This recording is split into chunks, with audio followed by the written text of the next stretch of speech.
Ang kwentong ito ay hango sa totoong buhay. Mula ito sa isa nating kabayan. May tago na lang natin sa pangalang Juan. Taong 1990, Iligan.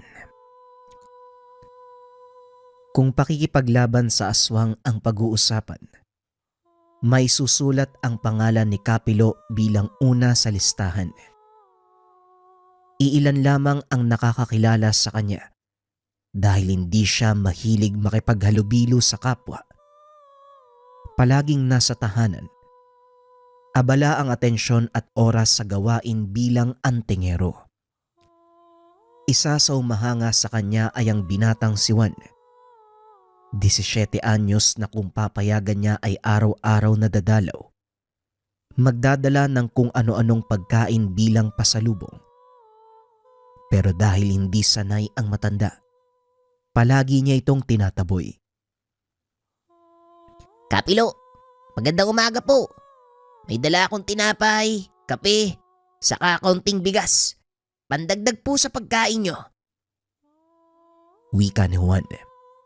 Gaano ba ako kahirap sa paningin mo, bata? Kahit wala akong trabaho, may kakarampot akong salapi pambili ng kakailanganin ko. Tugon ni Kapilo. Hindi naman po sa ganun, Kapilo. Gusto ko lang po makatulong kaya sobra-sobra ang biyaya sa bahay ibabagi ko sa inyo kaysa mapanis at masayang. Umuwi ka na. Bago pa kita bigyan ng pilay, ha? Punta ka ng punta dito eh. Ano ba talagang sadya mo? Pananakot ng antingero sa binata, pero hindi ito tumalab. Gusto ko lang po kayong mas makilala.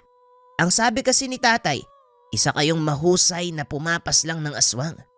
Parang gusto ko rin pong maging katulad nyo eh. Ang astig-astig pakinggan. Hindi pagiging astig ang magkaroon ng ganitong buhay at tungkulin. Kamatayan ang nakabang sayo sa bawat hamon ng mga nilalang sa paligid. Kung ako lang ang masusunod, hindi ko hahayaang matuto ka ng lihim na karunungan. Ang lamya mong kumilos padalos-dalos, hindi ka rin nag-iisip. Unang sabak mo sa engkwentro, siguradong mamamatay ka. Aba ayos ah. Ang sakit nyo naman pong magsalita, Manong. Hindi naman kagad-agad natututunan ng lata. Hindi ba? At saka, ilalaban mo ba ang isang tao nang walang sapat na kaalaman? Hindi ka rin nag-iisip kung minsan eh. Aba, ikaw. Hoy, umuwi ka na. Bago kita gawing lumpo. Ang aga-aga, pinapainit mo ang ulo ko. Oho, dito ko na lang ilalagay yung mga dala ko. Magandang araw ho sa inyo. Sana masarap yung ulam nyo mamaya. Naiambalos na lamang ni Kapilo ang hawak na kahoy sa lupa. Hindi na bago sa kanya ang ganitong usapan nila ni Juan. Pero sa tuwing mangyayari, hindi maiwasang makaramdam ng pag-init ng ulo. Dahil na rin siguro na walang preno ang bibig nito. Bumalik na lamang siya sa pagsisibak ng kahoy. Ang buong akala niya magiging payapa ang susunod na sandali. Pero hindi nangyari dahil bumalik ang binata.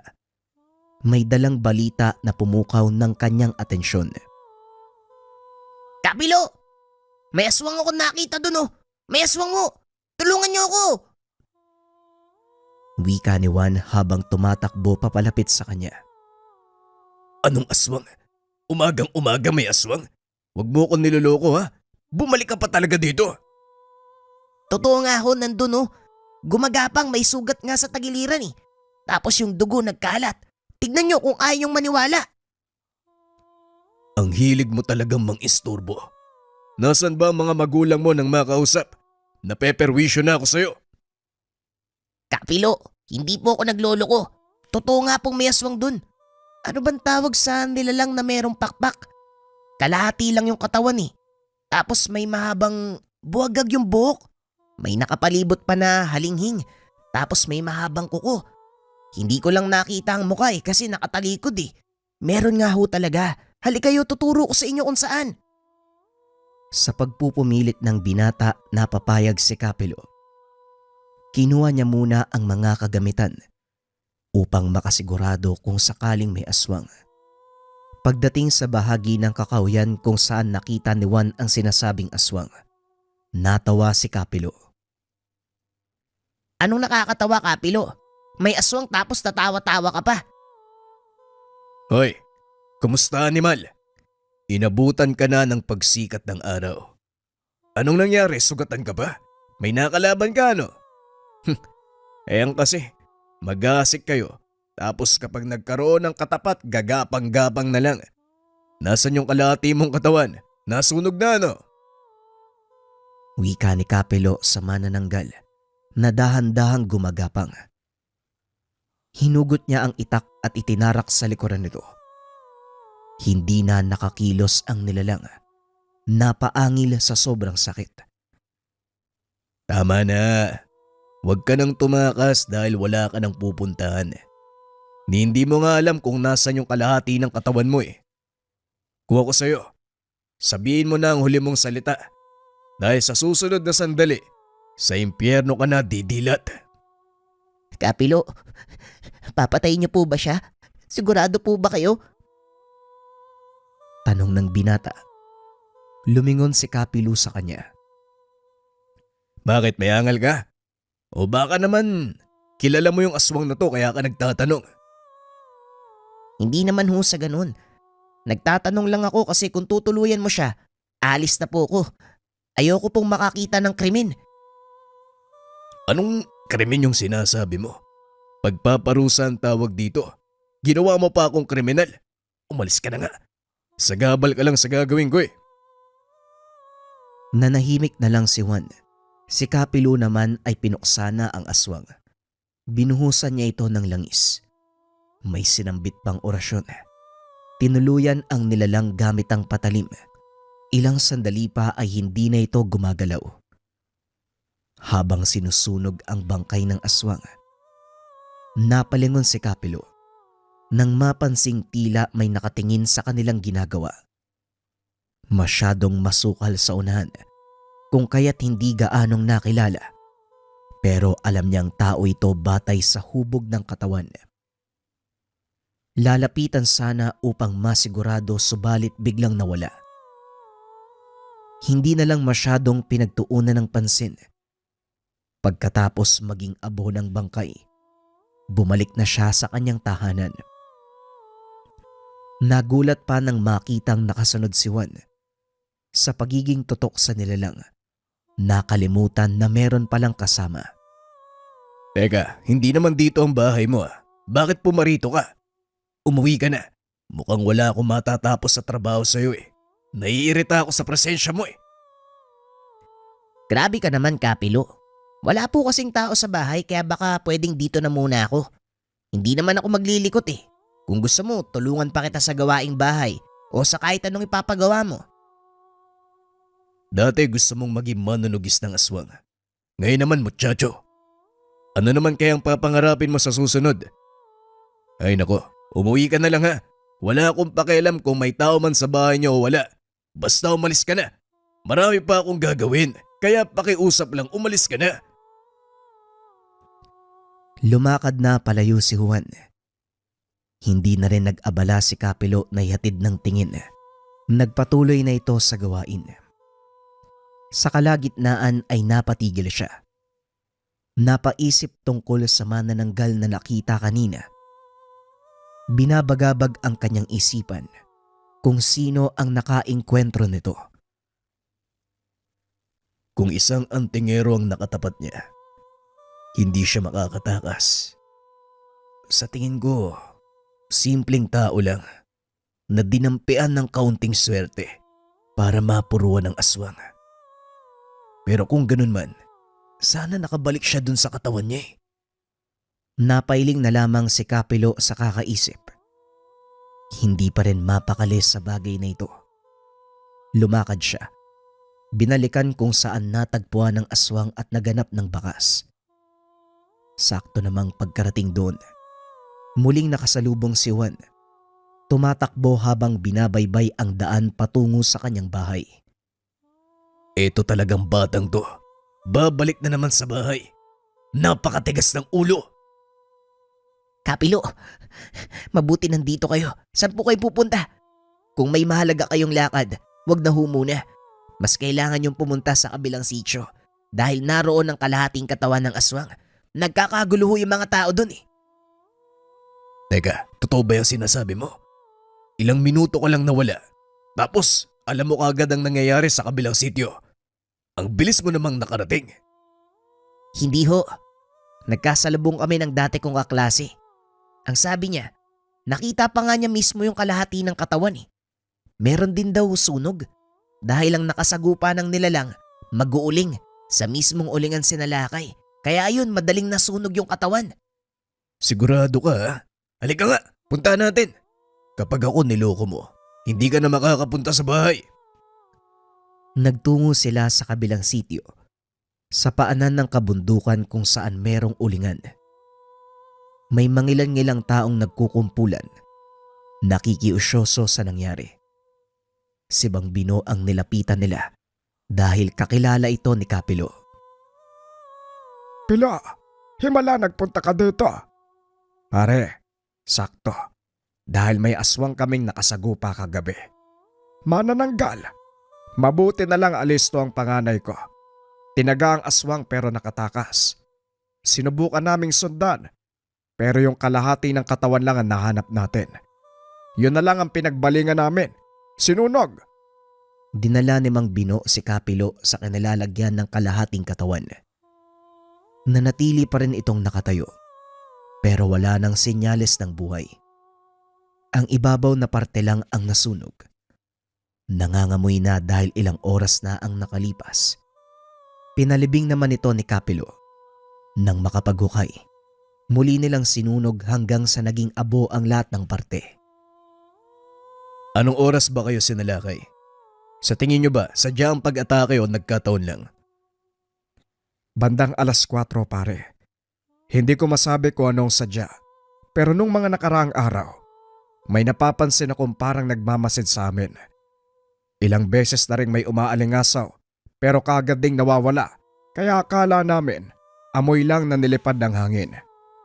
Pero dahil sa nangyari kaninang madaling araw, parang minamanmanan kami. Ewan pare, hindi ko matukoy kung ano. Mabuti na lang talaga walang nasaktan sa amin ng mga anak ko. Yung kalahati ng katawan ng manananggal nakatakas eh.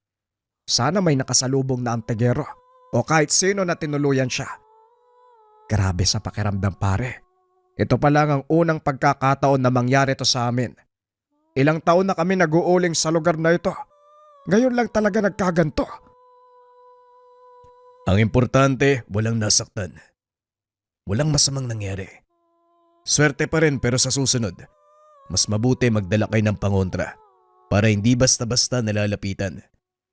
Kumalat na ba sa buong lugar ang pangyayaring ito? Sa dinami-rami ng dumaraan sa baging ito, siguradong kumalat na. Alam mo naman ang mga tao rito, ipagsasabi ka agad kung ano ang nakita. Kung sabagay. Sige pare, mauna na ako ah. Narinig ko kasi ang tungkol dito kaya hindi ko napigilang magpunta. Mag-ingat kayo sa susunod. Saka pare, huwag na masyadong magtagal sa lugar na ito. Hindi natin alam baka may kasama pa ang nilalang na yan. Huling wika ni Kapilo. Umalis na siya doon sa lugar. Kapilo, uwi ka na po ba? Ganun po ba talaga kapag nakakapatay ng aswang? Susunugin tapos ililibing. Hindi po ba may anting-anting kayo? Hindi ko po nakita na ginamit nyo eh. Nasaan na ho ba yun? Hindi bang sabi ko umuwi ka na? Sunod ka pa rin ng sunod sa akin eh. Daig mo pa yung isang aso na sumusunod sa amo niya. Wika ni Kapilo. Pinandilatan pa ng mga mata ang binata, kaso nga lang pinagtawanan lang siya. Napabuntong hininga na lang din para kahit papano maibsan ang nararamdamang inis. Nang hindi pa rin tinatantanan, nagmadali siya habang naglalakad. Para iwasan sana pero sabay pa rin silang nakarating sa bahay. Hinayaan na lang niya ito dahil kung papansinin, mas lalong tataas ang presyon ng kanyang dugo. Lumipas ang oras. Hindi na namalaya ng matanda na gabi na. Nabuhos ang atensyon sa pagpapakain ng dasal ng kanyang tangan na talisman. Paglabas niya para sana sindihan ng mga tuyong dahon, nagulat siya nang makitang naroon si Juan at nagwawalis. Ang batang to talaga. Hoy, hindi ka ba uwi? Gabi na, baka hinahanap ka ng mga magulang mo. Ay nako, kapag ako ang napagbuntungan ng galit ng nanay at tatay mo, malilintikan ka rin sa akin. Madadamay pa ako eh. Itigil mo na nga yung pagwawalis. Hindi mo ba alam na bawal yan paggabi? Wag ho kayong mag-alala. Umuwi ho sila nanay sa malayong probinsya, kaya walang magagalit. At saka, nabuburyo ko kapag mag-isa eh. Dito may kasama ako. Ikaw. Ewan ko sa'yo. Halika nga sa loob. Sumabay ka na sa akin maghapunan. Sa tahanan niya pinatuloy ang binata. Wala itong balak na umuwi. Napagod na kakasaway si Kapilo. Walang pinagbago ang binata. Napakadaldal at maraming tanong. Kaunti na lang. Isipin kong babae yung nasa kaluluwa mo eh. Tapos nakulong sa katawan ng lalaki. Napakadaldal mo. Ngayon lang ako nakasalamuha ng lalaki. Masyadong madaldal. Pinaglihi ka ata sa puwet ng manok eh. Hindi ka po nagkamali ah. Yan po yung sabi ni nanay. Sa puwet ako ng manok pinaglihi. Ganun ba? Mabuti sa kadaldalan gumana. Hindi sa muka. Grabe naman yan. Kapilo, namimiyasa ka na. Kalabisan na yan. Bilisan mo sa pagkain. Pagkatapos hugasan mo yung pinagkainan. Sa sala ka na lang din matulog. Isa lang ang kwarto sa bahay na to. Bukas sa bukas pagkagising ko dapat umuwi ka na. Baka kung ano pa yung isipin ng mga tao kapag nalamang nandito ka eh. Pakiusap huwag ka nang bumalik. Hindi kita kadugo. Hindi kita kaano-ano. Nang mga sumunod na sandali, nakahiga na sila at tanda na sa pagtulog. Malalim na ang gabi. Tanging kuliglig na lamang ang maririnig. Kaso nga lang biglang pumaibabaw ang ingay ng pagaspas ng pakpak. Sinundan ng pag-alingasaw ng matinding amoy. Kagad bumangon si Kapilo. Hinugot mula sa ilalim ng higaan ng patalim at saka nakiramdam sa paligid. Nang masiguradong aswang nga, dahan-dahan siyang lumabas. Saktong nakita ang nilalang bago lumipad palayo. Napadaan nga lang ba? O ako talaga ang sadya? Sinundan niya ang aswang. Mabilis itong lumipad kung kaya't hindi na naabutan. Pero bilang manunugis ng aswang, nakagawa ng paraan. Hinanap ang kaputol na katawan. Sinuot niya ang kakawyan. Nakailang ikot at sinuyod maging ang kasulok-sulukang bahagi. Sa kalagitnaan ng paghahanap, napalingon siya nang mapansing merong nakasunod. Sinubukan niyang baliwalain, pero kahit saan siya magpunta ay naroon pa rin. Nakakapagtaka dahil walang umaalingasaw na amoy. Hindi rin nagbigay ng senyales ang kanyang tangan. Napapaisip siya kung sino ang nakasunod dahil hindi naman aswang. Upang malaman, inunahan niya sa paghuli. Ganun na lamang ang pagkagulat nang makita si Juan. Talagang nakasunod ka pa? Bakit hindi ka nagsasalita? Akala ko tuloy kung sino yung sumusunod sa akin. Bakit ka ba nandito? Gusto ko lang pong makita kung paano kayo manugis eh. Napansin ko rin po yung aswang nung nasa bahay pa tayo. Nakita ko na lumabas kayo kaya sumunod ako. Ano po, nakita nyo na ba? Hindi. At mukhang hindi ko talaga makikita dahil nanggugulo ka na naman. Ayaw mo talaga akong tantanan no? Pinatuloy ka na sa bahay.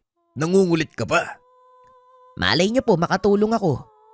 Ano po ba yung hahanapin yung kaputol na katawan? Maghiwalay po tayo, doon ka tapos doon ako. Paunahan tayo sa paghanap. Wika ni Juan. Ibinida pa ang dalang flashlight. Meron din siyang dalang patalim sa kabilang kamay. Napapailing na lamang si Kapilo. Hinayaan na lang niya ito at nagpatuloy sa paghanap. Hindi naman nagtagal natunton ang pinagtataguan sa pinakamasukal na bahagi malapit sa kawayanan. Nandilim ang kanyang paningin sa mga bitukang hindi matigil sa paggalaw. Bago pa man niya mahugot ang bote ng dalang langis, nagulat siya dahil binudburan nito ng asin ni Juan. Tignan natin kung mabubuhay ka pa. Ayan, mahigit 1 kilo ng asin yung dala ko. Aba kang bata. Lagyan mo rin siguro ng betchin, paminta, luya, sibuyas. Tapos maggisa ka. Pinangungunahan mo ko eh. Hindi basta ubra ang asin, lalo na't walang orasyon. Ang bagal nyo po kasi. Paano kung makabalik yung kaputol niyan? Eh di mapapalaban pa. Ito na lang ang dalihin natin. Tumabi ka nga. Doon ka sa gilid, manood ka lang. Hindi yung nangingialam ka. Santisima. Tumabi si Juan. Pinanood si Kapilo na buhusan ng langis ang kaputol na katawan. Sinindihan, nagsambit ng orasyon. Kaso nga lang nang magliyab ang kalahati ng katawan, dumating ang nilalang. Naging alisto naman sila. Inihanda ang patalim upang may panlaban. Rumekta kay Kapilo ang atake ng nilalang. Dahil madilim, natamaan siya at ilang beses na natumba. Si Juan ay hindi mapakali sa pangyayari. Nakisali na at ginawa ang lahat ng makakaya upang mataga ang halimaw. Sige, lumapit ka. Ako ang harapin mo. Huwag kang matanda, halika dito. Tapang-tapangan ni Juan, pero tumilapon matapos matamaan sa muka. Huwag ka kasing masyadong matapang. Umuwi ka na lang para hindi ka na madamay. Muli silang nagtuos ng nilalang. Sa pagkakataong ito mas lalong bumangis at galit na galit. Siya ang pinunterya dahil sa ginawa niya sa katawan nito. Ang kwintas na anting-anting, kanyang pinulupot sa kamay at sa sandaling umatake, ito na ang tumama sa aswang. Isang beses lang lumapat pero labis ang pinsala. Kagad bumulusok pa ibaba ang aswang. Nilapitan niya ito at pinagtataga. Lumapit din si Juan at gustong makisali. Kapilo, ako naman. Gusto kong tumulong. Eto, handaan na ang patalim ko. Hinawakan niya ito sa braso. Kinaladkad sa tabi pagkatapos ay pinagsabihan. Malapit mo nang masagad ang pasensya ko. Hoy bata, kung sa tingin mo laro ang bagay na ginagawa natin, nagkakamali ka. Hindi ordinaryong nilalang ang isang yan. Kaya huwag ka masyadong magyabang. Magtigil ka. Kaunti na lang makakatikim ka na sa akin. Hindi na sumagot pa si Juan. Nasa tabi lang siya, nanonood sa mga sumunod na kaganapan. Katulad ng unang nasaksiyan, sinunog bago nilibing ang bangkay ng aswang. Pagkatapos ay umalis sila sa lugar, matapos masiguradong maayos na ang lahat. Pagdating sa tahanan, kinausap muli ng matanda si Juan. Sinabihan ng pagkasikat ng araw, kinakailangang nakauwi na. Naalibadbara na sa presensya at kakulitan. At isa pa, nababahala siya sa posibleng mangyari dahil hindi niya maipapangako, mapapangalagaan lalo pat aswang ang madalas na nakakalaban. Kaso nga lang si Juan ayaw umalis. Mas piniling manirahan sa kanyang bahay. Huwag mo na akong bigyan ng problema. Sa tingin mo ba, ayos lang sa pamilya mo na tumitira ka sa ibang bahay? May tahanan ka kaya umuwi ka doon. Itong bahay ko, parang halimaw ang nakatira dahil sobrang dumi. Walang linis, minsan nangangamoy pa. Ano bang nakita mo at gustong gusto mo dito? Kapilo, gusto ko pong maging katulad nyo. Gusto ko pong matutong manugis ng aswang. Sige no, turuan nyo ako kahit konti lang. Hindi nga pwede. Ang ugaling meron ka, hindi papasa kaya huwag ka na magsayang ng oras. Umuwi ka na. Ayoko nang ulitin pa ang usapang ito. Akala ni Kapilo malinaw na sa kanilang dalawa ang napag-usapan. Pero lalo siyang nakonsumi. Dahil pagkagising nasa bahay niya pa rin ang binata. Naganda pa ng agahan. Nakangiting nag-iintay sa kanyang paggising. Sa pangungulit nito, wala na siyang nagawa kung hindi ang pumayag. Pero bago yon nagpaalam muna sa mga magulang. Bata pa si Juan, kaya kinakailangan ng permiso ng pamilya. Ang ama nito nakababata ng kanyang kapatid na ngayon nasa ibang lugar na ninirahan. Kagad pumayag dahil aniya, hindi na siya naiiba. Kaibigan at pamilya na kung ituturing. Wala ring naging problema sa ina dahil abala sa trabaho. Napag-usapan pala nilang mag-asawa na hanapan ng makakasama si Juan. Minsan na lang silang nakakauwi ng bahay. Nag-aalala dahil palaging mag-isa ang anak. Sus Mariosep, akala ko pa huling alas sa mga magulang nito para tigilan ako. Tapos ngayon iahabilin sa akin. Diyos ko naman talaga. Dahil dito, nasa poder niya na ang binata. Hindi nagtagal ay nagkaintindihan naman sila. Pumayag sa kanyang mga kondisyon. Nakitaan niya ito ng potensyal kahit nung una pa lamang. Subalit hindi lang binigyan ng pansin dahil nakulitan sa ugali. Isa pa, hindi niya ito kaano-ano. Araw-araw siya nitong kinukulit tungkol sa pag-aaral ng lihim na karunungan. Pinagbigyan na lang niya para wala nang maraming usapan. Madali itong natuto. Bagay na ikinamangha ni Kapilo. Sa paglipas ng panahon, namalaya na lang na mas aktibo ito kumpara sa kanya.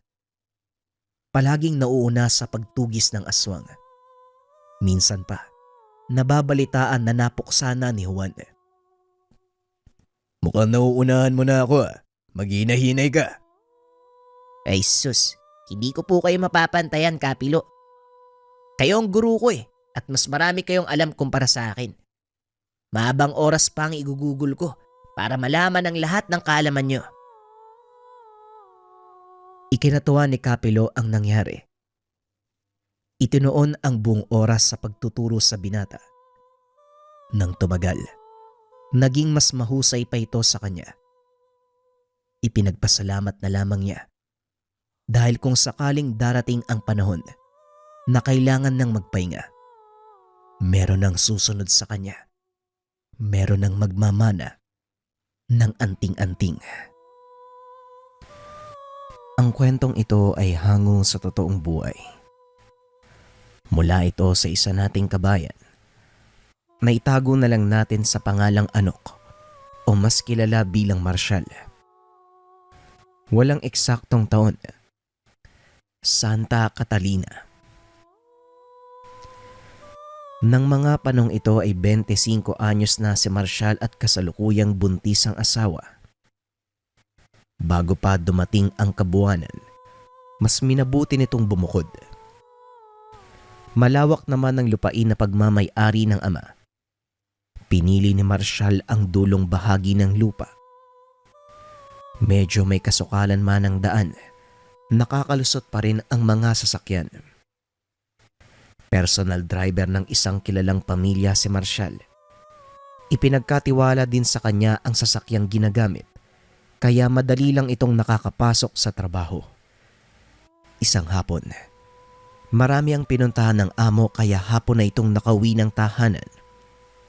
Habang nasa daan, nakasalubong ang 3 lalaki. May bitbit itong sako at mga asong nasa 6 ang bilang. Bagya namang napatigil si Marshall nang makalapit sa mga ito. Pipito, pwede bang 2 bote ng pukyutan ng sakin? Patid na lang ako sa bahay ah. Wika ni Marshall. Ay nako Marshall, pasensya na. Hindi po kyutan ang nakuha namin ngayon eh. Tugon ni Pipito. Ganun ba? Ano ba yung dala mo? Tanong ni Marshall. Kaagad namang binuksan ng lalaki ang sako. Nakita ni Marshall na bayawak pala ang laman. Tila hirap na ito sa paghinga dahil nakapatiwarik ang posisyon nito. Sa hindi malamang dahilan ay magaan ang nararamdaman ni Marshall doon sa hayop, kaya kagad niya itong binili. Teka, magkano ba yan? Baka pwede kong bilhin. Tanong ni Marshall. Pwede naman. O sige, kunin mo na yan. Tugon ni Pipito. Kagad namang kumuha ng wallet si Marshall at binili ang hayop. Matapos maiabot ang bayad, mabilis namang bumalik sa kotse si Marshall at nagmaneho pauwi. Makalipas ang ilang minuto ay bahagyang tumigil si Marshall. Naroon siya sa tabi ng ilog upang pakawala ng bayawak. Pagbukas nito ng sako, dali-dali namang inalis ni Marshall ang tali sa mga paa nito. Kaso nga lang labis na nasakta ng hayop. Halos hindi na makagalaw. Hanggang sa nagulat si Marshall at tila napaluha ang bayawak. Gamit ang huso, dahan-dahang inilapit ng bayawak ang bato kay Marshall. Kagad itong pinulot ng binata. Kahit may malapot pang likido na nakabalot sa bato. Baliwala ito kay Marshall at mabilis niyang inilagay sa bulsa. Matapos niyang makuha ang bato, dali-daling tumakbo ang bayawak papunta sa ilog. Labis man ang pagtataka. Hindi na ito pinagtuunan ng pansin ni Marshall. Kagad na siyang bumalik sa kotse hanggang sa marinig ang isang boses. Mapalad ka, iho ha. Ikaw ang nakakuha. Yung mutya na yan, matagal ko nang nais makamtan. Wika ng ermitanyo. Pasensya na po pero anong mutya po ba yung sinasabi niyo? Tanong ni Marshall. Di yung batong nasa bulsa mo. Alam mo, matagal ko nang inaabangan yung bayawak sa lungga niya. Hindi ko lubos akalain na may napili na pala itong pagbigyan. Ingatan mo yan ha. Palagi mong ibalot sa pulang tela. Tugon ng ermitanyo. Wala mang maintindihan. Napatango na lamang si Marshall at kagad nagpaalam. Pagkarating sa tahanan, nakangiti nitong sinalubong ang asawa. Kaso nga lang napansin niya sa itsura nito na merong problema. O mahal, mukhang malalim yung iniisip mo . Ano bang nangyari? Tanong ni Marshall. Ayon sa asawa, kakarating lang din ito sa tahanan. Pumunta siya sa bahay ng mga magulang. Habang nasa daan, merong nakasunod sa kanya na matandang babae. Sa tansya ni Jenny, nasa 90 na ito. At ang nakakapagtaka, kahit mahahalatang sobrang tanda na nito ay mabilis pa rin kung kumilos. Nakasunod lamang ang babae hanggang sa mismong harapan ng bakuran. Mabuti na lang dumating ang asawa bago pa gumawa ng kakaibang hakbang ang matanda. Mahal, kinakabahan ako . Baka bumalik yun dito habang wala ka . Wika ni Jenny. O sige, papakiusapan ko muna si nanay. Doon ka muna sa kanila habang nasa trabaho ako. Tugon ni Marshall. Pagsapit ng dilim, wala namang kakaibang nangyari. Tanging mga kuliglig lang ang naririnig sa labas ng tahanan. Kinabukasan, maagang gumising si Marshall at pinuntahan ng ina. Nang makarating sa bahay ng mga magulang, kagad nitong ibinahagi ang sinabi ni Jenny. Walang pag-aalinlangang pumayag ang ina. Kagad namang umalis si Marshall at pumasok ng trabaho. Nang malapit na sa tahanan ng amo, may napansin siya na ilang kalalakihang sa harapan nito. Nasa 10 ang bilang. sakay ng dalawang sasakyan at tila nagmamasid ng bahay ng amo. Hindi naman ito pinansin ni Marshall at nagpatuloy lamang sa pagmamaneho. Tulad ng nakagawian, maaga pa lamang ay nasa tahanan na ito ng amo. Ipinasok ni Marshall ang sasakyan sa loob. Nakitang kumakain si Don Felipe sa hardin. Malawak at magarbo ang tahanan nito. Maihahalin tulad sa isang palasyo. Magandang umaga ho, Don Felipe. Wika ni Marshall. O Marshall, kumain ka na ba? Halika, sumabay ka na. Medyo mahaba ang biyahe natin ngayon eh. Tugon ni Don Felipe. Kagad namang kumuha ng tinapay si Marshall sabay lagay ng palaman. Ilang minuto pa ang nakalipas ay pumasok na ng kotse si Marshall. Naganda na sa pag-alis nila ng amo. Sumakay din si Don Felipe. Mas pinili nitong maupo sa gilid ni Marshall. Kaya labis ang pagtataka nito. Ito ang unang pagkakataon na umupo sa tabi niya ang amo. O boss, dito ko upo. Tanong ni Marshall.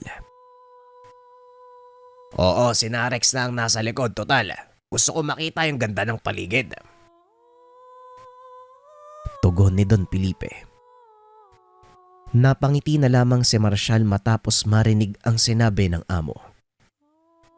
Sila ang nasa harapan, habang ang 4 na bodyguard naman ang nakaupo sa likuran. Ilang sandali pa ay umalis na rin ang mga ito. May meeting na kailangang puntahan ng amo. Sa hindi kalayuan, muli na namang nakita ni Marshall ang sasakyan ng mga lalaki. Ngunit sa pagkakataong ito, isa na lang ang nakita niya na tila nahati na ang grupo. Hindi ito binigyan ng pagdududa ni Marshall. Ipinagpatuloy lamang niya ang pagmamaneho.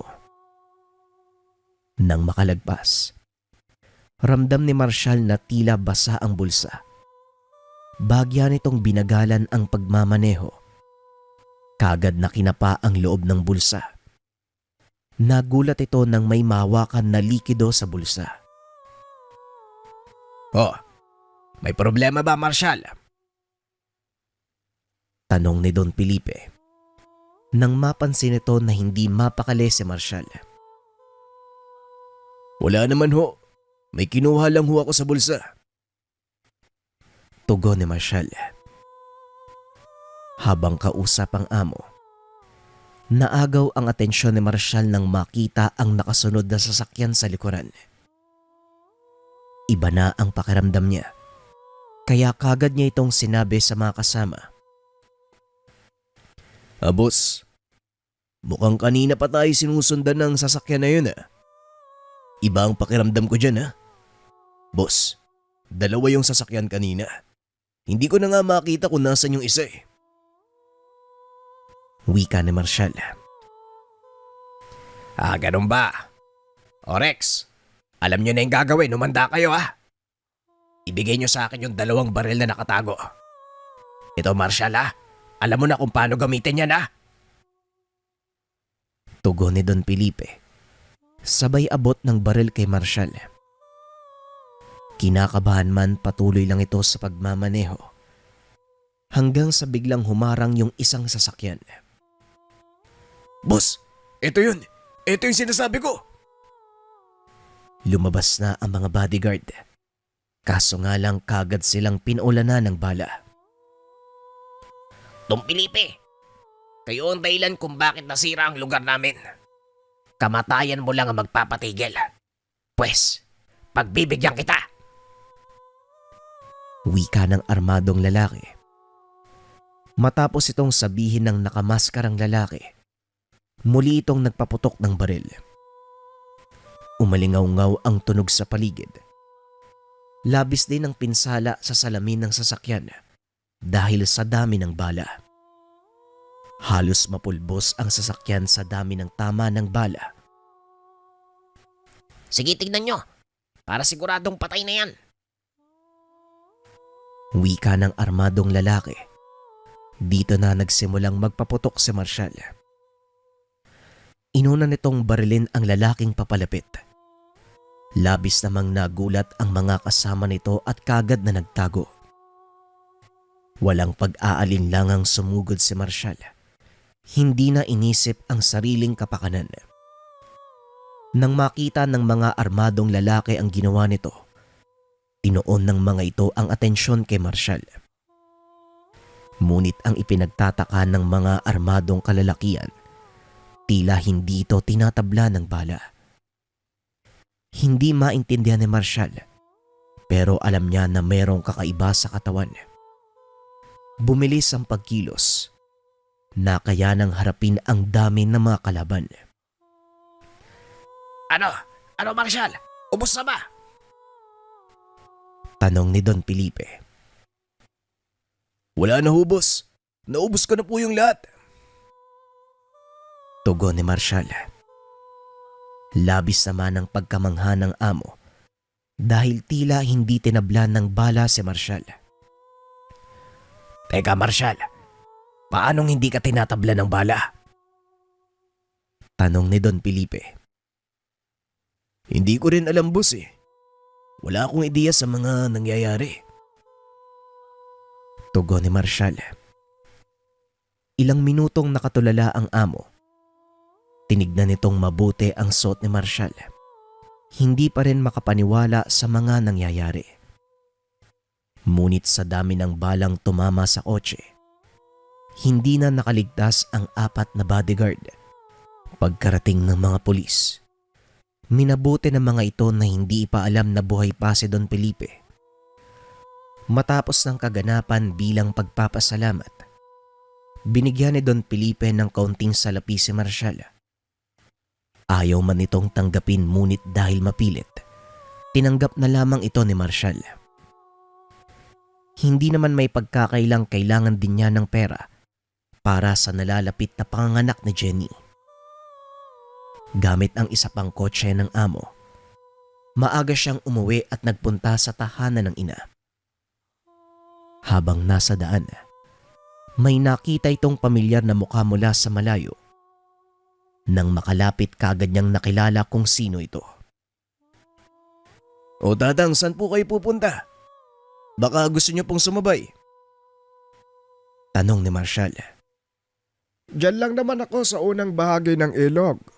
Pero ikaw talaga ang pinunta ko dito. Tugon ng ermitanyo. Ako? Bakit naman ho? Muling tanong ni Marshall. Ayon sa kaibigan ko, nakipaglaban ka sa mga armadong lalaki, hindi ba? Naubos mo sila. Pero hindi ka pa rin absuelto, iho. Wika ng ermitanyo. Teka, pinagtanggol ko lang naman ho yung sarili ko. Kaya malabong makulong ako. Tugon ni Marshall. Hindi naman yan ang ibig kong sabihin. Basta ang maipapayo ko sa'yo, palagi kang maging handa. Tugon ng ermitanyo. Matapos ang maikling usapan ng dalawa, kagad nang dumiretso si Marshall papunta sa tahanan ng ina. Nang makarating, kapansin-pansin ang nakaharang sa bintana at pintuan. Nay, Jenny, bakit naman nakasara lahat dito? Matapos marinig ang boses ni Marshall, kagad silang nagbukas ng pintuan. Paglabas ni Jenny, kagad niyang niyakap ang asawa. Oh, ano ba nangyari? Tanong ni Marshall. Ngunit hindi kagad nakapagsalita ang asawa. Ilang sandali pa lumabas ang ina habang bitbit ang isang makabuhay. Wala dito ang tatay mo. Nasa bundok at hindi pa nakakauwi. Kanina pa merong umaaligid na malaking aso dito sa bahay. Wika ng ina. Dagdag pa nito. Kaninang umaga nang umalis ang ama papunta sa bukid, bigla namang may kumatok sa pintuan. Hindi naman ito kagad binuksan ng ina. Napagpa siyang silipin ang siwang sa pintuan hanggang sa nakita nito ang matandang babae na inilarawan ni Jenny. Napakabaho ng amoy nito. Tila pinaghalong lansa ng isda at baho ng imbornal. Kagad namang pinagmumura ng ina ang matandang babae na nasa labas ng tahanan. Hoy ikaw demonyo ka! Kilala kita. Huwag na huwag kang magkakamali. Kung napadaan ka lang pwes lumayas ka na. Kung ayaw mong magkasubukan tayo. Wika ni Nanay Josephine. Tumawa ng malakas ang matandang babae habang papaalis ng lugar. Nung una inakala ng dalawa na ayos na ang lahat. Ngunit sa pag-alis ng matanda, bigla silang nakarinig ng pag-angil na hindi naman nila malaman kung saan nanggagaling.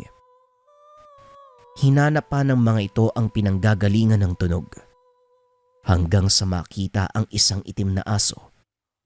Nanlilisik ang mga mata habang nakatitig sa tahanan. Ilang oras itong nagpaikot-ikot sa labas ng bahay. Nagawa pa ng ina na hagisan ng asin ang nilalang pero ayaw nitong magpatinag. Bigla namang tumakbo ang aso nang marinig ang papalapit na kotse. Dito nila binuksan ang pintuan nang marinig ang boses ng asawa. Teka, napaaga ata yung uwi nyo. Anong nangyari? Tanong ni Jenny. Hindi na tinago pa ni Marshall ang naganap. Ibinahagi niya ang lahat sa asawa. Ayos ka lang ba? Hindi ka ba nasugatan? Tanong ni Jenny. Ayos lang naman ako mahal, huwag mo akong alalahanin. Kasi pag tumatama yung bala sa akin, parang kinakagat lang ako ng langgam eh. Hindi naman siya ganun kasakit. Tugon ni Marshall. Matapos ang usapan, mas minabuti namang manatili na mag-asawa sa tahanan ng magulang hanggang sa makauwi ang kanyang ama. Pagsapit ng hapon, nag-usap lang ng kaunti ang pamilya at kagad nang nagpaalam ang mag-asawa. Sigurado ko bang ayos lang kayo doon anak? Mamaya pumunta doon yung aswang. Tanong ni Nanay Josephine. Hayaan niyo po, Nay. Pupulbusin ko yung katawan ng aswang na yun kapag nagpakita. Tugon ni Marshall. Sabay pakita ng baril na ibinigay ni Don Felipe. Bago umuwi ng tahanan, minabuti nilang dumaan muna sa palengke para makabili ng ulam. Ngunit dahil sa nangyari kaninang umaga, kagad namang pinagkaguluhan ng mga tao si Marshall. Nagtanong ang mga ito sa totoong naganap. Nabilib sila kay Marshall sa labis na katapangan. Nang tuluyang lumubog ang sikat ng araw, nagpa siyang umuwi ang mag-asawa. Kitang-kita ang paligid dahil sa liwanag ng bilog na buwan. Nang makarating sa tahanan ay kagad namang naganda ng makakain si Jenny habang nagmamatsyag si Marshall sa labas. Nang mapansin na wala namang kakaiba, kagad na itong pumasok para kumain. Tahimik lang ang mag-asawa habang nasa hapag, tila nakikiramdam sa buong paligid. Hanggang sa matapos kumain, muli na namang nag-ikot si Marshall sa tahanan para siguraduhing walang nilalang. Umupo ito sa tapat ng tahanan. Nagsindi ng sigarilyo habang pinagmamasdan ang bilog na buwan. Nang maubos ang 2 sigarilyo, umakyat ito ng tahanan para matulog. Pagsapit ng hating gabi, bigla namang nag-iba ang amoy ng paligid. Naging maalinsangan at parang nabubulok na laman. Kagad bumangon si Marshall para alamin kung saan nanggagaling ang amoy. Sumilip ito sa bintana pero wala siyang nakitang kakaiba. Dahil hindi mapakali, kagad itong lumabas ng tahanan. Umikot sa bahay pero wala namang nakita. Hanggang sa napagtanto na tila sa taas nang gagaling ang amoy.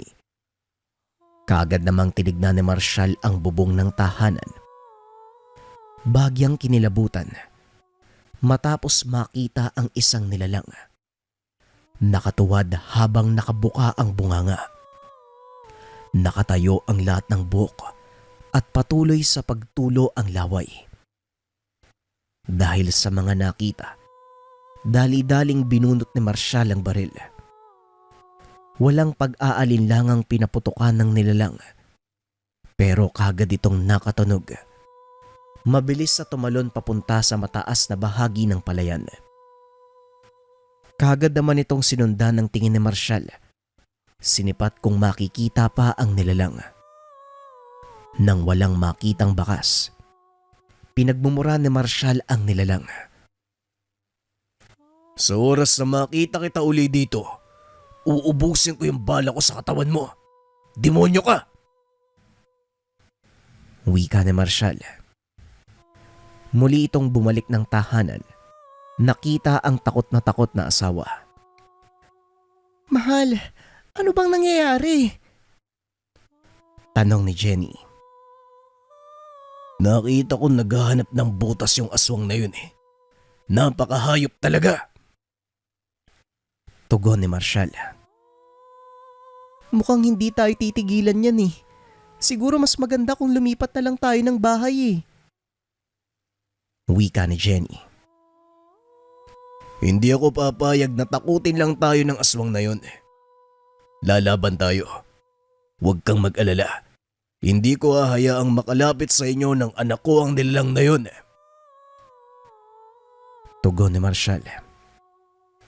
Muling natulog ang mag-asawa nang masiguradong wala ng banta sa paligid. Kinaumagahan, nakita ni Jenny na nagkakape si Marshall. O mahal, wala ka bang pasok ngayon? Tanong ng asawa. Sa ngayon wala pa pero bukas baka pumasok na ako. Magpupunta ng Amerika si Don Felipe. Tugon ni Marshall. Naku, paano yan? Di wala ka ng trabaho.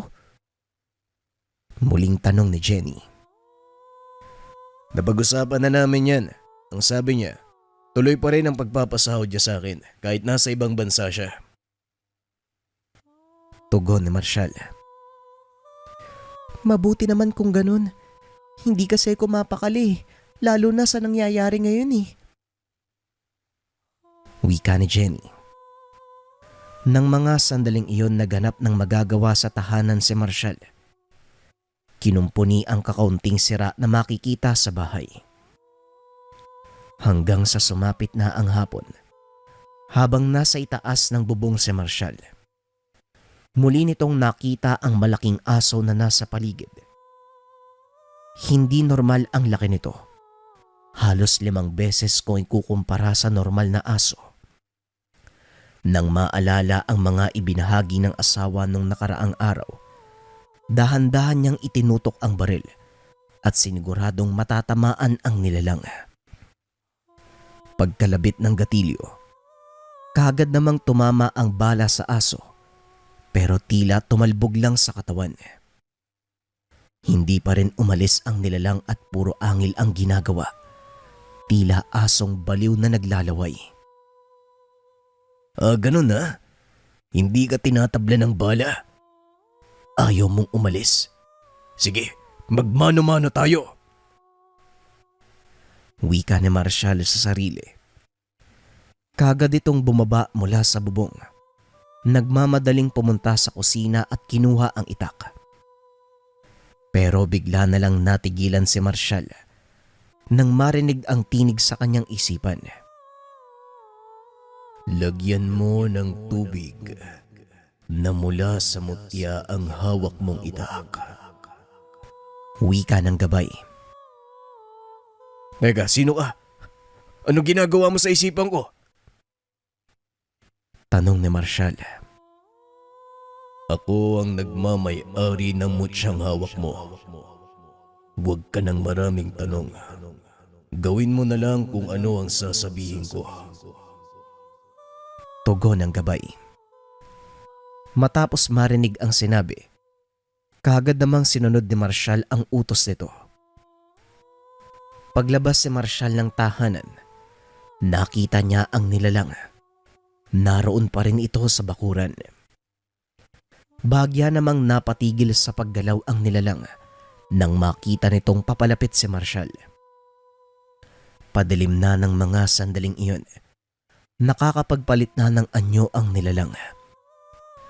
Ilang sandali pa ay dahan-dahang bumalik ang wangis nito sa isang matanda. Mas mabuti siguro, iho. Ibigay mo na lang sa akin yung bata sa sinapupunan. Bubuhayin ko ang asawa mo. Wika ng matanda sabay turo sa bintana kung saan nakatingin si Jenny. Magkakamatayan muna tayong dalawa bago ka makalapit sa mag-ina ko. Wika ni Marshall. Napaangil ang nilalang. Dahan-dahang bumalik sa pagiging aso. Hinanda ni Marshall ang sarili sa magaganap. Ilang sandali pa bigla na namang sumugod ang nilalang. Kaso nga lang sa paglabas ni Marshall ng itak, bagya itong natigilan. Tila ba nakaramdam ng panganib. Dahil sa ginawa nito, umabante na si Marshall at sinalubong ang nilalang. Mabilis namang nakaiwas ang nilalang nang magkaroon nito ng pagkakataong umatake. Kaagad nitong kinagat ang paa ng binata. Pero hindi inaasahan ng nilalang na walang epekto ang gagawin niya. Makapalang kabal ni Marshall dahil sa tulong ng mutya. Bagya itong dumistansya. Madilim na ang paligid ng mga oras na yun. Bumalik sa pagiging tao ang nilalang. Nilagyan ng kamay ng sariling laway. Matapos itong gawin, muli na naman siyang sumugod. Hinataw ito ni Marshall ng itak, kaso nga lang muli na namang nakaiwas ang nilalang. Sa hindi inaasahang pagkakataon ay nakalmot nito ang braso ni Marshall na naging dahilan ng paglabas ng dugo. Sundin mo ang galaw ng iyong katawan. Huwag mong panlabanan. Wika ng gabay. Kagad itong sinunod ni Marshall. Habang bitbit ang itak, nagawa niyang makipaghabulan sa nilalang. Nagkaroon siya ng pagkakataon na magamit ang patalim. Kaagad niyang hiniwa ang paa ng matanda. Napatigil ang nilalang, pero hindi na nagpaawat pa si Marshall. Sa ganitong paraan, nagawa niyang masugatan ang iba't ibang parte ng katawan ng aswang. Ilang sandali pa ang lumipas. Tumalon ang nilalang sa itaas ng puno. Tuluyan ang umalis sa lugar. Hahabulin pa sana ito ni Marshall. Kaso nga lang muling nagsalita ang gabay. Huwag mo nang sundan. Hindi na rin magtatagal ang buhay ng isang yon. Mamamatay siya sa lasong nakalagay sa itak mo. Pero huwag kang magpapakampante. Sa oras na magkaroon ka ng koneksyon sa mga nilalang, hindi ka na nila titigilan. Wika ng gabay. Teka, tao ka ba? Nasaan ka ba? Tanong ni Marshall. Bagyang napatras ang binata nang makita ang totoong anyo ng gabay. Malaki ang pangangatawan nito. Mahaba at makapal ang buntot. Tila kawangis ng tao kapag nakatayo. Ang mukha niya ay mula sa bayawak. Sobrang kapal ng balat. Panay din ang paglabas ng dila katulad ng ahas. Ako ang tagapagbantay ng mutya. Napili kita bilang tagapangalaga dahil busilak ang iyong kalooban. Wika ng gabay. Napatulala si Marshall matapos marinig ang mga ibinahagi ng gabay. Matapos nun ay kagad itong naglaho. Nang makabalik sa loob ng tahanan, labis naman ang pag-aalala ng asawa. Nilapitan nito si Marshall at niyakap. Pagsapit ng hating gabi, wala nang kakaiba. Pero hindi pa rin ito nagpakampante. Hanggang sa pagsapit ng umaga, Malalim na ang mga mata ni Marshall dahil wala pang tulog. Matapos mag-agahan, hinatid niya ang asawa sa tahanan ng mga magulang bago siya pumasok sa trabaho. Pagkarating niya sa bahay ni Don Felipe, nakita niya itong abala sa telepono. Bigla namang ibinaba ng amo ang telepono matapos makitang papalapit si Marshall. O Marshall, samahan mo ako mag-agahan. Sumunod ka sa akin doon sa kusina. Wika ni Don Felipe. Tumango na lamang si Marshall bilang pagsang-ayon. Habang papunta sa kusina, pansin ni Don Felipe ang puyat na mukha ni Marshall. Mukhang hindi ka nakatulog ng maayos ah. May problema ba? Nang marinig ang tanong ni Don Felipe, walang pag-aalinlangang ibinahagi ni Marshall ang lahat ng nangyari sa kanyang pamilya. Totoo pala ang mga nilalang na yan, ano? Kung ganon, maaari kayong manatili dito sa bahay ko. Doon kayo sa may kabilang bahay. Total, wala namang gumagamit nun. Kayo na din ang bahalang mag-alaga sa buong mansyon. Huwag kang mag-alala. Dadagdagan ko ang sahod mo. Wika ni Don Felipe. Sigurado ho kayo, boss? Kung sakali, lilipat po kami dito pagkatapos manganak ng asawa ko. Tugon ni Marshall. Walang problema kung yan ang nais mo. Basta isipin nyo na lang, kayo din ang nagmamay-ari ng buong lugar habang nasa ibang bansa kami ng pamilya ko. Tugon ni Don Felipe. Hindi naman nag-alinlangang tanggapin ng alok ng amo. Matapos silang mag-agahan, kaagad hinatid ni Marshall si Don Felipe sa paliparan. Hinayaan ni Don Felipe na gamitin ni Marshall ang kotse para makatulong sa pang-araw-araw. Kaagad nitong sinundo ang asawa. Muling dumaan ng palengke para bumili ng makakain. Nang makarating sa bayan, mas minabuting iwanan ng buntis na asawa sa loob ng sasakyan. Habang nasa palengke, bahagyang napatigil sa paglalakad nang makabangga ang isang lalaki. May kalakihan ng pangangatawan nito. Kapansin-pansin din ang ilan pang kalalakihang nakatitig sa kanila. Tila nag-aantay lang ng kaunting pagkakamali. Handa nilang pagtulungan na gulpihin si Marshall. Di ba ikaw si Marshall? Yung taong umubos sa grupo ng mga rebelde? Tanong ng lalaki. Hindi naman kumibo si Marshall dahil ramdam nito ang panganib. Huwag kang magpakampante ha. Pero siguraduhin mong maging masaya ka na sa mga huling araw ng buhay mo. Wika ng lalaki. Naantala naman ang tensyon nang lumapit si Pipito sa kanila.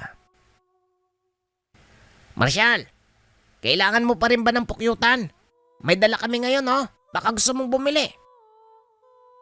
Tanong ni Pipito habang lumalapit sa kanila. Hindi naman nagpahalata ang lalaki. Dahan-dahang nilisan ang lugar. O Pipito, ilang bote ba ang dala nyo? Tanong ni Marshall.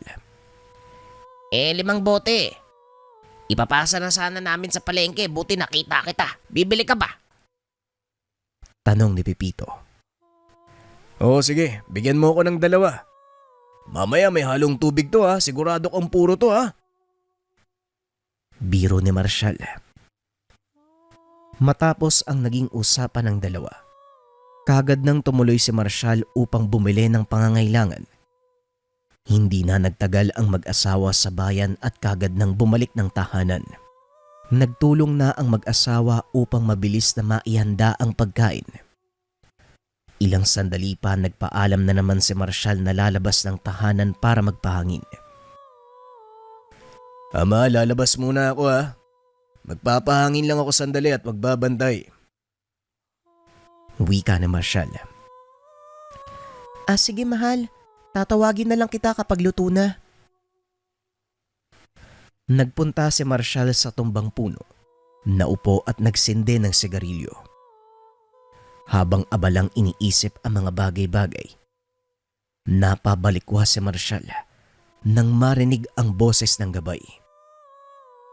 Huwag kang mabahala. Alam ko ang takbo ng isipan mo. Hindi kita papabayaan. Wika ng gabay. Nakakagulat naman to. Oh. Nga pala, di ba ang sabi mo? Maaaring gumanti ang pamilya ng aswang na nakaharap natin. Tanong ni Marshall. Tama ka. Mas mabuting maglagay ka ng pangontra sa tahanan. Maglagay ka ng mga makabuhay. May ibibigay akong mga kataga sa'yo. Isabit mo sa bintana at mga pintuan. Tugon ng gabay. Ilang sandali pa ay tinawag na siya ng asawa. Habang nasa pag, ibinahagi naman ni Marshall ang naging usapan sa amo. Mahal, kinausap pala ako ni Don Felipe. Ang sabi niya, pwede nating gamitin yung bahay niya habang wala pang tao doon. Wika ni Marshall. Sigurado ka ba, mahal? Akala ko ba gusto mo dito kasi tahimik? Tanong ni Jenny. Tahimik din naman dun, mahal eh. At saan laki pa ng bahay, masosolo pa natin. Tugon ni Marshall. Matapos ang usapan ng dalawa, muli namang nagpaalam si Marshall para kumuha ng makabuhay. Habang tinatahak ang masukal na kakahuyan, mapapansin ang mabahong amoy sa buong lugar. Ilang sandali pa ang lumipas. Nakita ni Marshall ang puno na maraming makabuhay. Nawala rin ang mabahong amoy sa parting ito. Nang matapos makuha ang mga kailangan ay kagad siyang umuwi ng bahay. Lumipas ang ilang buwan. Wala namang nagparamdam na kahit ano. Pabalik-balik din si Marshall sa bahay ng amo para mapanatiling malinis ang tahanan. Hanggang sa dumating na ang araw na manganganak ang asawa. Sa unang gabi nito, ramdam na ni Marshall ang malagkit na simoy ng hangin. Habang abala sa pagmamasid ay bigla namang nagsalita ang gabay. Maraming nagbabantay sa lugar. Maraming nag-aantay. Huwag kang mag-alala. Hindi sila makakalusot sa atin. Wika ng gabay. Paano kaya kung pumatay ako ng isa sa mga yan? Para matakot yan. Wika ni Marshall. Kagad lumabas ng tahanan si Marshall. Nang masiguradong sarado na ang pintuan ay bigla itong dumapa. Gumapang na parang bayawak. Mabilis itong kumilos. Hindi siya napansin ng bakwa. Ang bakwa ay isang uri ng aswang na lumalaki ang bunganga. Tila sawang kumakain at sinusubo ng buo ang biktima. Madalas itong biktimahin ay mga batang naglalaro sa gabi. Pero ang paboritong pagkain ng mga ito ay ang bagong silang na sanggol. Nagpunta sa harapan nito si Marshall. Tatalon pa sana ang nilalang. Pero hinila ito ni Marshall at hinampas sa lupa. Nagpulasa naman ang ibang nilalang nang makita ang ginawa ni Marshall. Hala, sige. Magsialis kayo dito. Pag nakita ko pa kayo dito sa bahay, lahat kayo hahalik sa lupa. Wika ni Marshall. Habang pinagmamasdan ang mga nilalang na lumalayo. Naagaw naman ang atensyon ni Marshall nang mapansin ang tatlong panauhin. Nakatayo ito sa ilalim ng puno. O kayo, anong ginagawa niyo dyan? Tanong ni Marshall. Nanatiling nakatitig pa rin ang mga ito sa kanya. Dahil may kadiliman ang paligid, kaya hindi makita ni Marshall ang mata ng mga ito. Hoy, kinakausap ko kayo. Anong kailangan nyo? Tanong ni Marshall. Hindi naman sumasagot ang mga kalalakian sa kanya. Ilang sandali pa, marahan silang umalis sa lugar. Hindi na nag-abalang sundan pa ang mga ito. Alam ni Marshall sa kanyang sarili, malakas ang tatlong ito. Ramdam niya ang pamilyar na aura. Nararamdaman mo ba sa kanila ang parehong pakiramdam nung una mong makarap ang aswang? Tanong ng gabay. Oo naman, hindi ko makakalimutan yung matanda na yun. Tugon ni Marshall. Muli siyang bumalik sa loob ng tahanan upang magpahinga. Dahil sa banta ng mga nilalang, nagpa siya na ang mag-asawa na tumira sa tahanan ni Don Felipe. Wala namang naging problema sa asawa. Gayong may punto rin naman si Marshall. Dagdag pa ang banta ng mga nilalang. Kinabukasan, maagang nagising si Marshall para ligpitin ang mga gamit na dadalhin sa lilipatang tahanan. Bigla naman siyang napatigil nang may taong tumatawag sa labas. Tao po! Tao po! May tao ho ba dyan? Wika ng matanda habang sumisipat sa pintuan at bintana ng bahay. O tatang, kayo ho pala. Anong sadya niyo? Tanong ni Marshall. Ayoko sanang makialam pero alam kong maraming nilalangan nagbabanta sa inyong dalawa. Tugon ng matanda. Nararamdaman nyo rin po pala. Pero aalis na po muna kami dito. Pansamantala kami mananatili sa ibang lugar. Tugon ni Marshall. Kung inaakala niyong makakalayo kayo sa mga nilalang na yon, pues nagkakamali ka. Hanggat hindi kayo nakakalipat ng ibang isla, matutuntun pa rin nila ang kinaroroonan nyo. Tugon ng ermitanyo. Wala namang kaming balak na tumakas. Kung gusto nila ng patayan, ibibigay ko yun sa kanila. Alis na rin kami, Manong, baka gusto nyong sumama dun. Wika ni Marshall. Tumangulang ang matanda bilang pagsang-ayon. Sa pagpunta sa bagong tahanan, nagpa siyang magpaiwan sa labas ng gate ang ermitanyo. O sige iha, ibaba mo na lang ako dyan sa tapat. Dito ho sa labas. Bakit naman ho? Basta antayin nyo na lang ako sa loob. Ako nang bahalang maglagay ng pangontra sa buong bahay. Para hindi kayo basta-bastang napapasok. Tugon ng matanda. O sige ho, kayo hong bahala. Pero sana, saluhan mo rin kami sa pananghalian. Wika ni Marshall.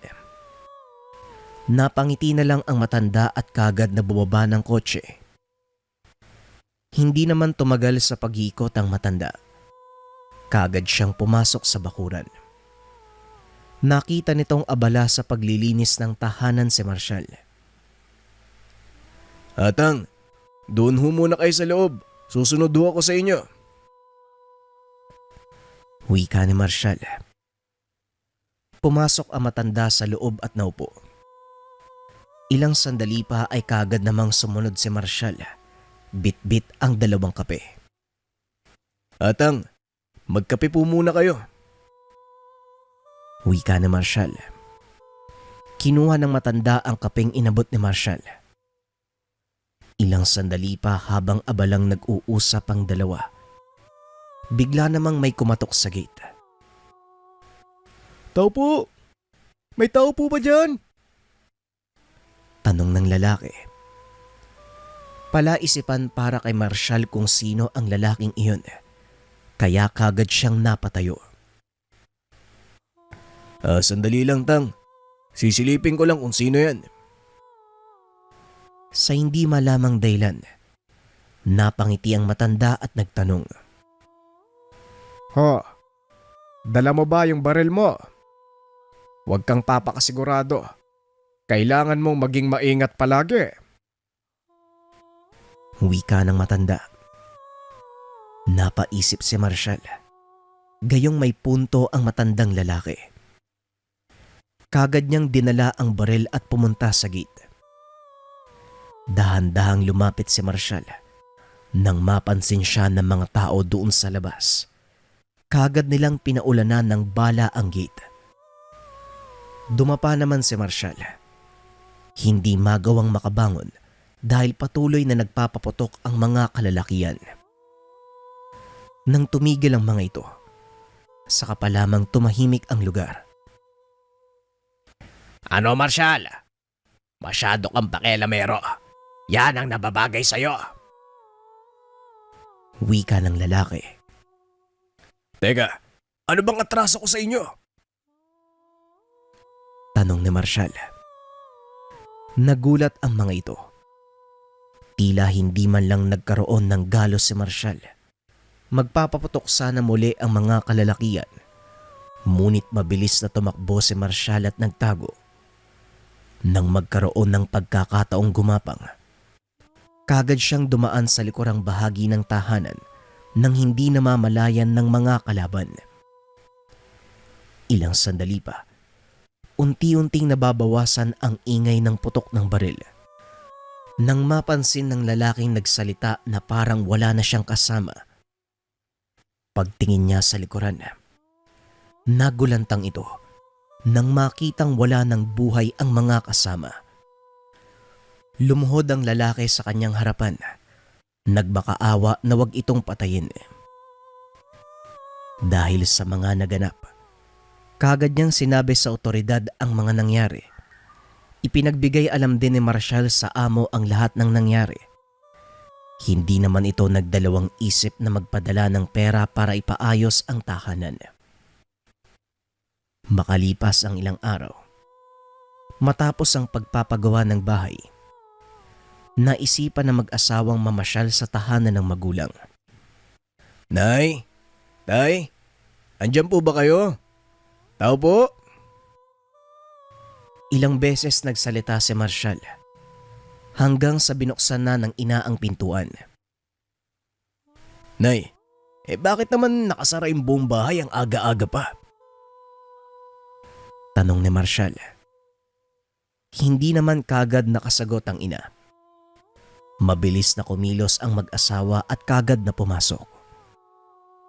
Ramdam nito ang negatibong oras sa loob ng tahanan. Muli namang nagtanong si Marshall. Nay, ano po bang nangyayari sa inyo? Bakit parang sobrang balisa ng mukha nyo? Muling tanong ni Marshall. Hindi pa rin nagsasalita ang ina. Dinala niya si Marshall papasok ng kwarto. Labis ang pag-aalala ni Marshall sa ama matapos itong makitang namamaga ang binti. Tay, anong nangyari? Kailan pa nangyari yan? Tanong ni Marshall. Magdadalawang linggo na anak. Kaya hindi kami makabisita sa inyo eh. Gustuin ko mang kausapin ka, pero walang maiiwan sa tatay mo. Natatakot ako kasi baka bumalik yung lalaking yun. Tugon ni Nanay Josephine. Sinong mga lalaki, Nay? Ano po bang nangyari talaga? Muling tanong ni Marshall. Ayon sa ina nung nakaraang linggo, habang abala sa pagsisibak ng kahoy ang asawa, napansin nito ang tatlong lalaking pabalik-balik sa bahay. Kagad tinanong ng ama ang pakay nila sa lugar. Ito ang mga naganap. Maria, kanina ko pa napapansin yung mga lalaking yun pabalik-balik sa bahay natin. Kilala mo ba yung mga yan? Tanong ni Nanay Josephine. Oo, kanina ko pa nga nakikita. Pero wala rin akong alam kung anong mga yan. Hayaan mo pagsasabihan ko. Tugon ni Tatay Mario. Habang nag-uusap ang mag-asawa, muli na namang dumaan ang isa sa mga lalaki. Masama ito kung tumitig sa tahanan na tila ba may sama ng loob sa mga nakatira. Magandang umaga sa'yo, iho. Maaari ko bang malaman ng pakay mo? Kanina ko pa napapansin, pabalik-balik kayo.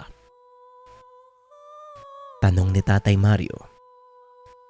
Nagkatinginan lang ang mga lalaki habang nanlilisik ang mga mata. Sabihin mo sa amin, nasaan ang anak mo? Tanong ng lalaki. Ano naman ang kinalaman ng anak ko dito? Siguro, kayo yung tumambang sa kanila. Tugon ni Tatay Mario. Mag-ingat ka sa sinasabi mo, tanda. Pero malaki ang atraso ng anak mo sa amin. Kung ayaw mong madamay, sabihin mo sa akin kung nasan siya. Pangako, walang mangyayaring masama sa'yo. Wika ng lalaki. Dahil sa mga narinig uminit ang ulo ni Tatay Mario. Bigla nitong sinapak ang lalaki sa muka. Pero tila wala itong epekto. Hindi pa ito nakontento. Sinipa pa ni Tatay Mario ang lalaki. Kagad itong nasalag. Nakalmot ang binti ng matanda. Binalaan na kita ha. Pero kung yan ang gusto mo, ibibigay ko yan sa'yo. Hindi naman kalaliman ng sugat, pero naramdaman ni Tatay Mario na sobrang hapdi. Nais niya man sundan ng lalaki, pero hirap na ito sa paghakbang. Nahirapan din siya sa pagbalik sa tahanan, kaya kagad niyang tinawag ang asawa. Tulungan mo nga muna ako dito. Ang sakit na pa ako. Wika ni Tatay Mario. Mabilis namang kumilos si Nanay Josephine upang lapitan ang asawa. Tinulungan itong makalakad. Magmula ng araw na yun, hindi na gumaling ang sugat niya. Sa kaunting paggalaw lamang ng matanda, halos mamatay na ito sa sobrang kirot. Habang tumatagal, naging limitado ang pagsasalita sa hindi malamang dahilan. Dahil sa mga nalaman, naging palaisipan kay Marshall kung paanong matutulungan ng tatay. Bagya namang nagulat si Marshall nang marinig ang tinig ng gabay. Puntahan mo ang matanda habang may oras ka pa. Nang marinig ang boses ng gabay ay kagad nagpaalam si Marshall. Nay, alis muna ako. May kilala ako makakatulong sa atin. Wika na Marshall. Hindi naman nahirapan si Marshall sa paghahanap sa matanda sa tulong ng kanyang gabay. Nakita ito ni Marshall na abalang nananabako sa harapan ng tahanan. O Marshall, napadalaw ka yata. Wika ng matanda. Kahit naman ho sabihin ko, alam kong alam mo na kung bakit ako nandito eh. Tugon ni Marshall. Inaantay lang kitang lumapit eh. Alangan naman puntahan pa kita doon. Sadali lang, antayin mo ako dyan, may kukunin ako sa loob. Wika ng ermitanyo. Hindi nagtagal kagad nang tinahak ng dalawa ang bahay. Malapit nang magdilim ng mga oras na yun. Inutusan ng matanda si Marshall na manatili sa labas. Pag may naramdaman kang kakaiba, huwag kang magdadalawang isip na tawagin ako. Matapos magbili ng ermitanyo, pumasok ito sa loob ng tahanan na natili naman sa labas si Marshall. Sumapit na ang hating gabi. Hindi maalis ang pag-aalala sa ama. Nararamdaman niya ang sakit sa tuwing sumisigaw ang ama. Sa paglipas ng oras, nanatiling gising si Marshall. Unti-unti niyang nararamdaman ang pag-alinsangan ng buong paligid. Malapit na sila. Maganda ka, Marshall. Nang marinig ang boses ng gabay, kagad nitong tinawag ang ermitanyo. Pinuntahan siya ng matanda. Mabuti naman sumaktong tapos na yung panggagamot ko sa tatay mo. Huwag kang mag-alala. Naalis ko na yung lasong itinanim sa kanya. Wika ng ermitanyo. Napanatag naman si Marshall matapos marinig ang sinabi nito. Ilang sandali pa, nakita nila ang mga panauhing papalapit sa tahanan. Tanda, hindi ka kasali dito. Kaya huwag kang makialam. Wika ng nilalang. Ay nako Palito, pasensya ka na ha. Hindi mo pwedeng sabihin na wala akong kinalaman dito. Dahil siya ang napili ng nilalang na bigyan ng mutya. Responsibilidad ko na tulungan siya. Wika ng ermitanyo. Matapos marinig ang sinabi nito, kagad silang sumugod. Kahit may katandaan, nakakamangha ang lakas at bilis nito. Naiwasan niya ang bawat atake ng nilalang. 3 man ang kalaban, hindi ito inatrasan ng ermitanyo. Kaso nga lang biglang napatigil ang 3. Itinoon ang atensyon kay Marshall. Hawak nito ang barel at pinaputukan ng mga nilalang. Kaso nga lang walang silbi ang bawat bala. Kaya binunot niya ang itak na nakasabit sa bewang. Sa pagbuka ng bunganga ng nilalang, hinataw ni Marshall ang mukha nito. Nahiwa ang ulo. Napatigil ang 2 kasamahan. Habang nangingisay ang aswang, labis ang galit ng 2 kasama. Nagsalita ng kung ano ang nilalang. Hindi ito maintindihan ni Marshall. Unti-unting nagbago ang pangangatawan nito. Buong puwersa siyang inatake ng nilalang. Tumalsik sa malayo si Marshall. Hindi naman nagpaawat ang nilalang at muling sumugod. Gumapang si Marshall. Nailagan ang atake nito. Ito rin ang dahilan kaya nagkaroon ng pagkakataong umatake si Marshall. Hinataw niya sa likod ang nilalang at hindi na pinagbigyan makabawi. Ilang ulit niya itong hinataw sa likuran hanggang sa tuluyang mawala ng buhay. Hindi pa ito nakontento. Pinugutan ng ulo ang nilalang. Matapos nun, nagulat si Marshall dahil hinagis din ng ermitanyo ang isa pang ulo ng aswang. Sa pagkakaalam ko pa naman, malakas ang lahi ng mga yan. Pero pipitsugin lang pala. Ay nako, akala ko banta na.